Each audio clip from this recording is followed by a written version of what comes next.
മക്കള് മാറ്റി കൊടുക്കണില്ലല്ലോ. മാറ്റി കൊടുക്കടാ.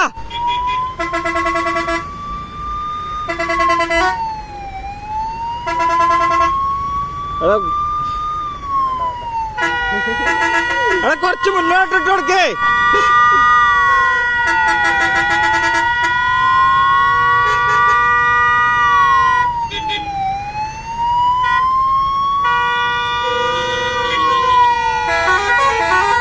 ഓ എന്ത് തേങ്ങ കാട്ടണേ.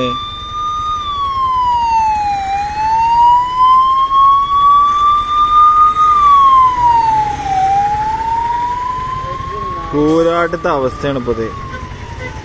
നല്ലൊരു റോഡ് ഉണ്ടാക്കിയേ.